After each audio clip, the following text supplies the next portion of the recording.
Hi, I wanted to say thank you early this time. Instead of at the end of the video, I want to thank you at the beginning. Thanks for coming to watch as I begin my next Let's Build segment, which is going to be Let's Build Ghostbusters stuff.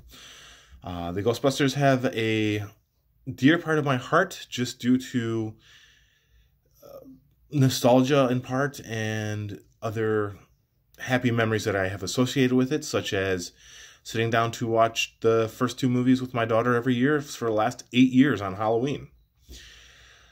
Anyways, the first build is going to be the Ecto-1. I did a bit of research, and I hope that you guys enjoy. I hope you guys learn some maybe fun facts or interesting stuff. And thank you again for coming to watch. I hope you have a good day. Stick around. If you have the time, go ahead and leave a like, a comment, subscribe, all that kind of stuff. Share on social media if you feel to. And until we meet again, I hope you have a great day. Thanks.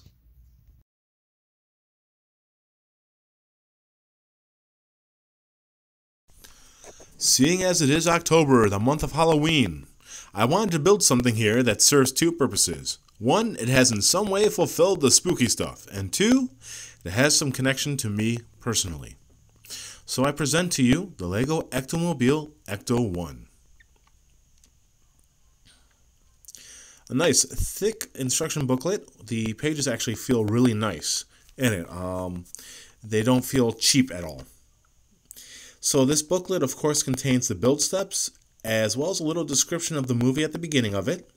The description is in 4 languages and has some nice photos, including this nice spread of the boys on set. And as you can see, for the most part, the booklet is actually a midnight black background with beautiful color photos of the pieces themselves. So the instructions are very clear and easy and concise to follow. The other nice thing is because it's color, you don't have to kind of figure out what piece might go where. You can see it exactly as you need to place it. And the other fun part is these quotes. Released in 2014 with a 508 parts count, this LEGO Idea set was $49.99 originally. If you wish to purchase it now, be wary. I have seen it all the way up to $180 USD on a few places as I did my research. Coming with our 4 Ghostbuster boys, you get Winston, Ray, Egon, and Venkman, all with printed chests. The minifigures in the back you see are from this set as well as 2 other sets, the Ghostbusters Firehouse and the LEGO Dimensions video game expansion set. Ray at the front is the one from this set, and the main difference between him and the other pieces is the fact that the other sets all have printed arms with pockets, elbow pads, and a no ghost on their arms there. So, besides these figs, there are actually a few rare printed pieces in this set, such as the license plates and the no ghost print slope. Both these print pieces can be found in other sets. The license plate is in the Firehouse, and the no ghost slope is in the LEGO Dimensions set. There are some custom pieces you can order to light the set as well. They are third-party parts, so I don't have them personally, though I've considered it. And it would cost an additional $35.15 with free shipping from a site called www.vonado.com. If you're curious, go ahead and check it out. The light kits are for the heads and tail lights, roof-mounted lights, and the spotlight on the driver's side door. As a final aside, before I switch to the topic of the actual car and movie itself, there are some rumors about a possible Ultimate Collector's Edition to come out to coincide with the new movie. So, now that we've gone over a bit of the LEGO portion, let us get into what I have gathered trivia-wise about our white wagon. The Ecto-1 rolled out on the big screen in 1984 in, of course, the first Ghostbusters movie. Ray pulled up in this beastly Cadillac painted black and in quite a state. The purchase price that he lists is $4,800, followed by a list, like a laundry list of repairs. Let's see, the list given is the suspension work, shocks, brakes, brake pads, lining, steering box, transmission, rear end, new rings, mufflers, and a little wiring. So, most of the car. Also, to give you an idea of what Ray could have paid, if we jump from 1984 to 2020 and add inflation, you get roughly a cost of $12,000, which is a 150% increase, rough estimate. After finally being fixed up, we do end up with this sleek white transport for our boys and their equipment. Sirens screaming, lights flashing, it does cut a striking appearance within the film itself. The equipment on the roof is never used or explained in either film, unfortunately, because it is very interesting to look at. You do find it put to use in other media, such as the proton cannon in the cartoon, which is an enhanced version of their proton pack, and also an enhanced version of their ghost trap, a Muon ghost trap, in the recent video game. As an aside, the game has had an HD re-release on the PS4 and similar generation consoles and PC.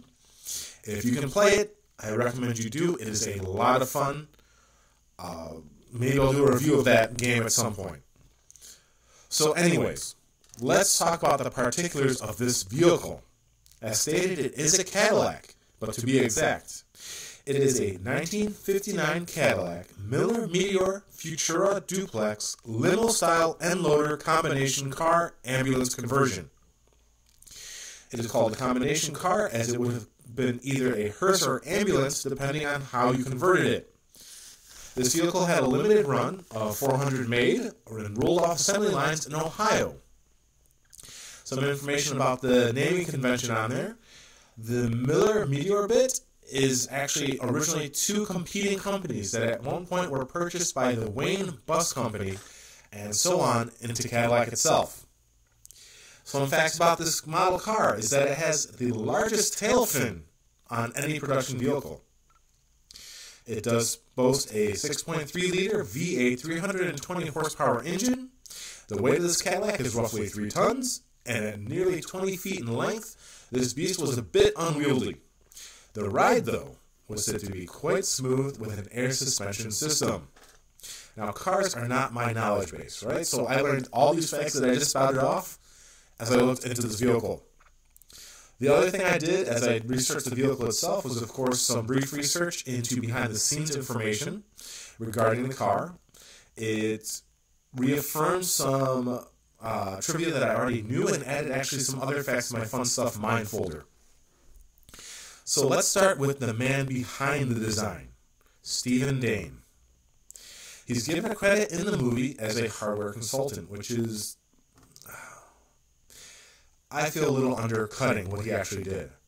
What he did was 2 weeks before filming began, they discovered that one section of the production company thought a different section was making the props for this film, and that other section thought the first section was making props for this film. And so 2 weeks before filming began, they realized they had no props. And Stephen Dane was given a call by Ramis, if I remember correctly, because I can't read my handwriting there, unfortunately. And he came in 2 weeks, all your iconic designs, the Ghostbusters car, their proton packs and particle throwers, the ghost traps, along with some other equipment they used, was designed by him. 2 weeks. That is amazing to me. I am going to put a link in the description from an interview I found with Mr. Dane from a YouTube channel called Beyond the Marquee Show. It's short. It's a lot of fun to watch. It's 6 years old at this point. It came out just after they refurbished the original Ecto-1 for the video game, actually. So anyways, this 1959 Cadillac was originally going to be a 1975 model, but that's, of course, not what we ended up with. There were 2 vehicles purchased with this film. One was used only for pre-modification scenes. These vehicles, due to the fact that they were a little run down when they bought them to begin with, did have some issues and had crew putting work into keeping them running during filming. There are stories of the Ectomobile breaking down during filming. One such time, it was crossing the Manhattan Bridge. Second accounting I found was it was in Central Park when it had a breakdown, causing a huge traffic jam. The crew had to push the vehicle off the road to try and clear up the traffic jam that had ensued. I found a story involving Isaac Asimov going down to the set to lodge a complaint and deride the movie. This was due to the traffic jams caused by the Ectomobile shutting down and preventing him from getting home in a timely fashion. The other thing I found that kind of made me giggle, apparently Dan Aykroyd is a huge Isaac Asimov fan. And according to Ramis during an interview, when Asimov visited and basically shit on the film, it crushed Aykroyd for a bit. In a roundabout way, the Ecto-1 also actually played a hand in the hiring of Winston. So what happened was the auditions for Winston, the scene that they used was the scene of the film where Ray and Winston are driving over the Manhattan Bridge and discussing the end of the world. I think they got a perfect guy to play Winston. I quite liked his performance. Ernie Hudson was a great actor in this movie. The car actually was also going to be a bit different in the original script and in the concept. So in the film, we of course get a nice white, no ghost emblazoned Cadillac. Originally, it was going to have a little bit of a sinister look by being black, and the strobes were going to be purple and white.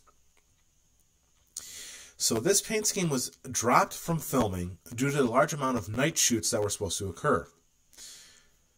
Apparently, the color black doesn't show up at night very well in film for some odd reason, So the original script, though, also had a bit of a different bend to it. Originally, this movie was going to be set into a more futuristic sci-fi vibe.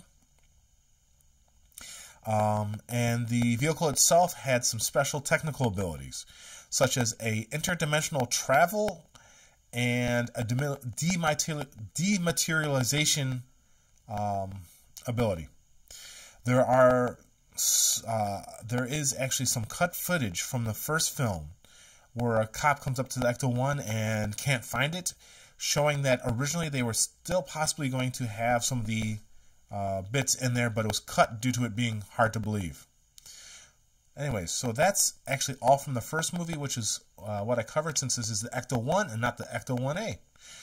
Alright guys, coming up will be the Lego Ghostbusters Firehouse, and that's going to be a bit of a chore to build, but it's going to be fun. See you soon.